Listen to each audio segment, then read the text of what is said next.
부디 하나님과의 관계가 더욱더 깊어지길 간절히 좀 소망합니다.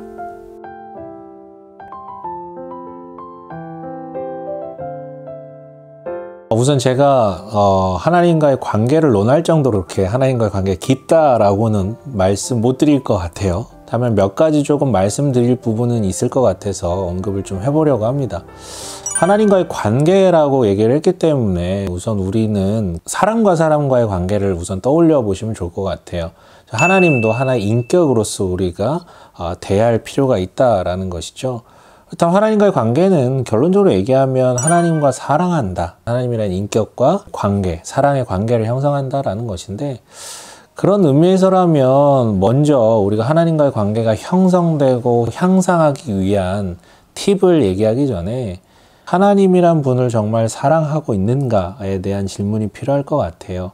사랑하면 방법을 찾고 그렇지 않으면 핑계를 찾는다라는 것처럼 과연 하나님이라는 분에 대한 나의 사랑과 어떤 그 마음, 씀씀이가 어느 위치에 있는지에 대한 확인이 먼저 필요한 것 같습니다.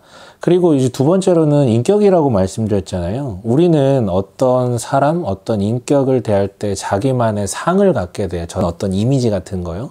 그것이 좋고 선할수록 굳이 부연 설명이 없더라도 그냥 자연스럽게 인격적인 관계를 누리려고 하고 나아가려고 하는 방향성을 가질 수 있거든요. 그런 의미에서 당신이 갖고 있는 하나님에 대한 상이 어떤 것인지에 대한 확인도 좀 필요한 것 같아요. 예를 들어 모두에게 해당되는 건 아니겠지만 우리는 보통 하나님을 아버지라고 표현을 하기 때문에 자신이 자기의 아버지에 대해 갖고 있는 그 상이 하나님 아버지에게 고스란히 투영되는 경우가 상당히 많습니다.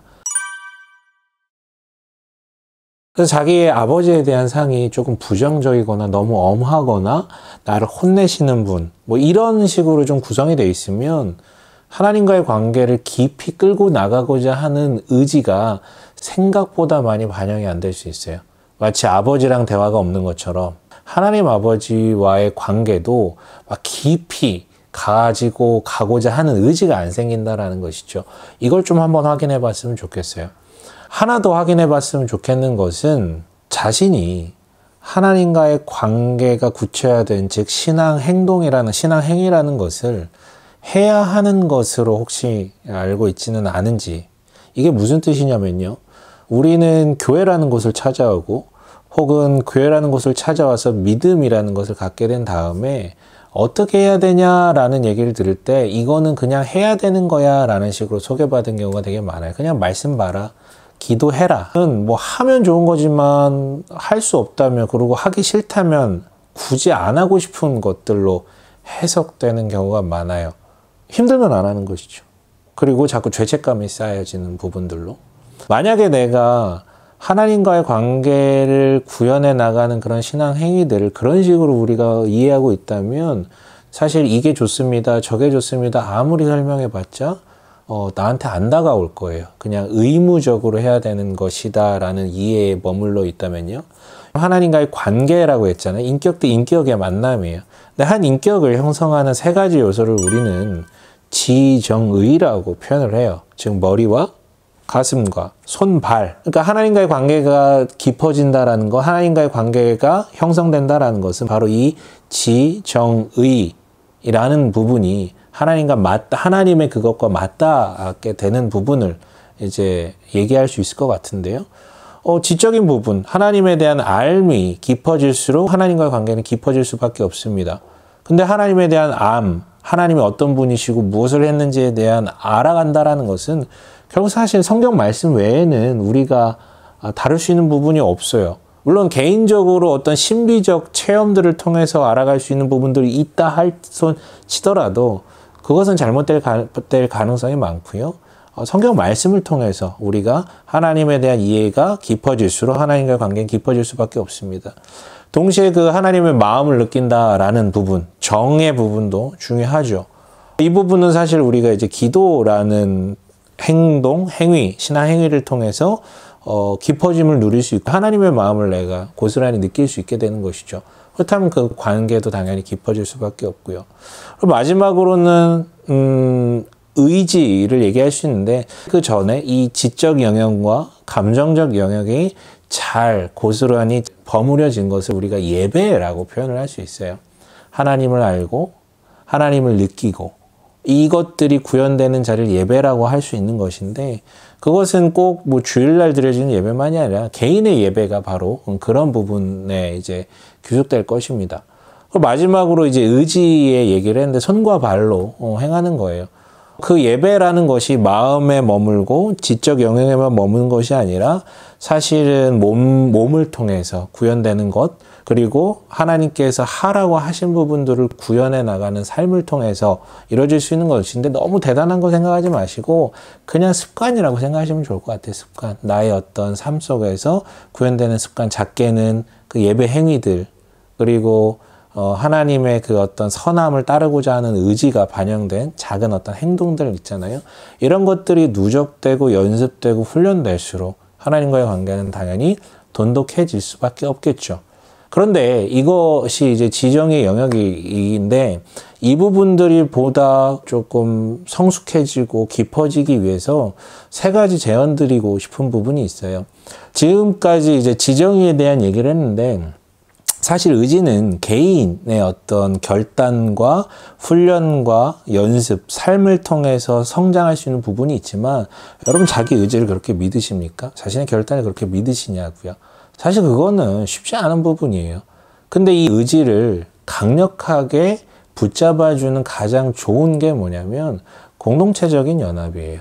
공동체가 함께 그 습관을 만들어가고 함께 위로하고 함께 권면하며 같이 같은 방향으로 나아가게 되는 것이죠.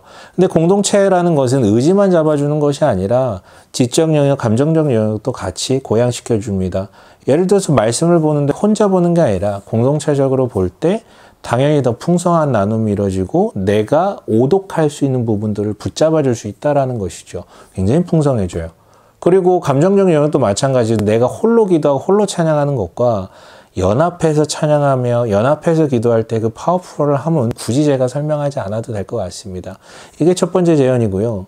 두 번째 제언은 뭐냐면 자기 이해에 대한 부분인데요. 사람마다 하나님께서 지으신 게 다르기 때문에 소위 말해서 간단하게 얘기하면 영성이 다르다는, 영성의 색깔이 다르다는 거예요. 이거에 관련된 책들도 있어요.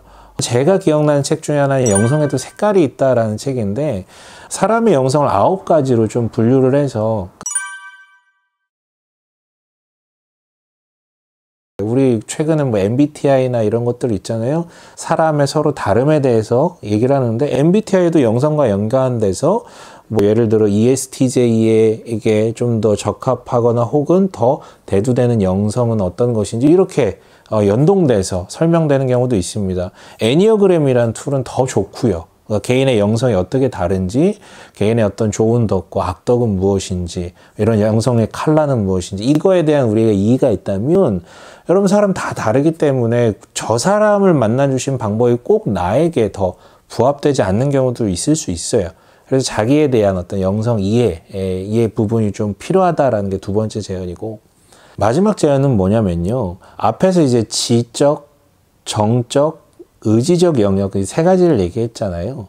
근데 사실은 정적인 영역, 즉 이 마음이 감동되고 경험하고 체험하고 이런 영역은 사실 우리가 뭐 어떻게 의도적으로 만들어낼 수 있는 부분은 아니에요. 그건 조작이죠. 감정을 조작하는 것이죠. 때때로 하나님께서 감동을 주시고 뭐 이런 부분들 우리가 누릴 수 있지만 만들어낼 수 있는 부분은 아닌 거예요. 그게 기다리는 부분이죠. 그리고 사실은 뭐 의지적 영역도 하루아침에 되는 부분은 아니잖아요. 개인의 훈련 역시도 굉장히 오랜 시간이, 뭐 최소한 하나의 습관이 만들어지기까지 21일 동안 지치지 않고 반복해야 겨우 조금 습관이 들 수 있는 부분이, 그게 완전히 고착화되기까지는 굉장히 오랜 시간이 걸립니다. 그렇다고 공동체라는 것 역시도 뭐 단시간 내에 형성되는 건 아니잖아요. 하지만 지적인 영역은요, 단시간 내에 본인의 의지로 뛰어들 수 있는 부분이 있어요. 근데 여기서 말씀드리고 싶은 건, 그래서 개인적인 양육의 시간들에 조금 몰입해 봤으면 좋겠어요. 시간을 정해놓고 하나님에 대한 배움을 깊게 그리고 농축해서 좀 배우고, 근데 배우기만 하는 것이 아니라 그것과 병행해서 훈련이 이루어진 것, 삶의 습관의 훈련이 이루어진 것, 이걸 가리켜서 우리가 양육이라고 얘기할 수 있거든요. 그냥 성경 공부 한번 참여하는 그런 얘기를 하는 게 아니라 정말로 시간을 따로 떼어내놔서 체계적인 어떤 기독교에 대한 내용, 그것과 병행되는 신앙 훈련의 습관을 길러주는 이것들이 가미된 양육의 자리가 당신에게 좀 있었으면 좋겠어요. 해당 교회에서 이런 것들을 해주면 너무 좋고, 만약에 그게 안 된다면 요즘은 건강한 단체에서 받을 수 있는 양육의 훈련들이 굉장히 많습니다. 하나님과 관계가 깊어지고 싶다라는 걸 말로만 표현하지 마시고 이런 곳에 좀 참여하셔서 뭐 한 달이면 한 달, 분기면 분기 이 정도로 좀 참여하셔가지고 충분한 훈련을 받는다면 훨씬 좋을 것 같고요. 그 훈련 과정 중에 그런 동역자들, 공동체들을 만날 수 있다면 또 금상첨화일 수 있고요. 그래서 하나님과의 관계가 깊어진다는 건 너무나도 지속적 과정인 동시에, 우리가 함부로 말할 수 없는 과정인 동시에, 그럼에도 불구하고 우리가 할 수 있는 부분이 있다는 걸 기억하시고 동참하셨으면 좋겠어요. 그리고 발견하셨으면 좋겠어요. 그리고 그 사랑을 깊게 나누었으면 좋겠습니다. 이상 미력하지만, 아직 저도 많이 누려야 되는 사람이지만, 그럼에도 불구하고 몇 가지 얘기들을 좀 나눠봤습니다. 부디 하나님과의 관계가 더욱더 깊어지길 간절히 좀 소망합니다. 지금까지 영상을 봐주셔서 너무 감사합니다. 혹시 기독교에 대해서 궁금하시거나 물어보실 것이 있다면, 혹은 본인의 상황 속에서 어떤 신앙적인 질문이 있으시다면 개념치 말고 편하게 밑에 댓글창에나 아니면 밑에 남겨져 있는 메일로 사연이나 질문을 보내주시면 감사하겠습니다. 그럼 다음 영상으로 다시 한번 찾아뵙도록 하겠습니다. 감사합니다.